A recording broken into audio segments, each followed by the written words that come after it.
The U.S. dollar continues to trade at multi-year highs against major currencies amid expectations for a Fed rate hike this year. Federal Reserve Chair Janet Yellen kicks off the FOMC's two-day policy meeting today with a press conference tomorrow. Speaking to CNBC yesterday, Goldman Sachs president and COO Gary Cohn warned over the negative side effects of a stronger dollar.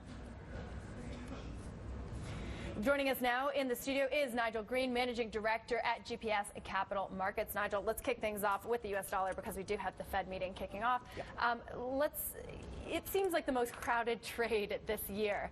Everyone seems to be piling in, but with the U.S. dollar actually starting to hurt, signs of it hurting U.S. economic data a little bit over the last few weeks or so, is there any chance that the Fed may push those projections a little bit further out, that first interest rate hike?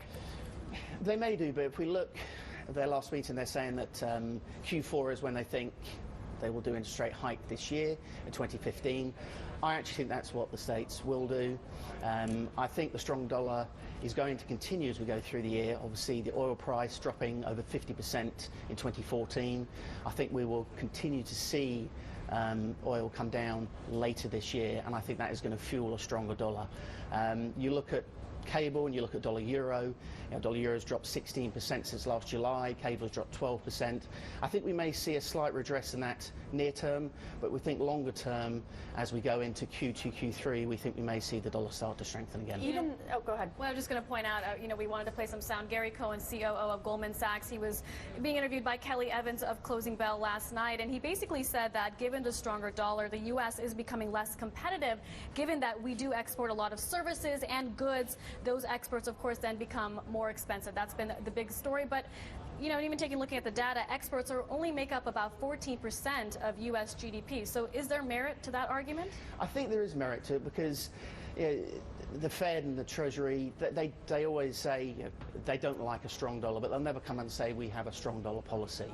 You go back, in other regimes where they've said that, and I think it has helped the U.S. over the past year.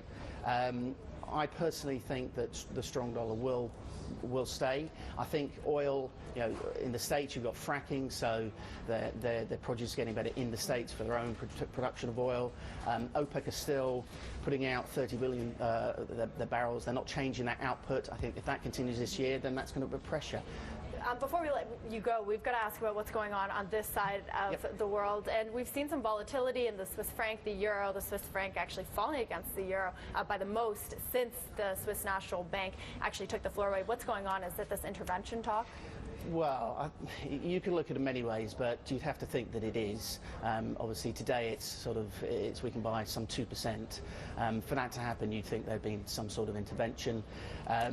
We just look at what the central banks have done over the last couple of weeks, and if you go back in time, they tend to be sort of fairly cautious. But last couple of weeks, you've got Bank of Canada reducing their rates, what the Swiss National Bank did, what the EU, ECB have done with QE, and I think that it's just a change in direction for central banks, and I think the Swiss National Bank will look at what it will do with its currency going into this quarter and into quarter two. A change in direction and a huge divergence, right, from places like the U.S. and here in the U.K. So this will be interesting to watch how it plays out over the year. Thank you, Nigel, so much for being with us. Thank you very much. Nigel Green.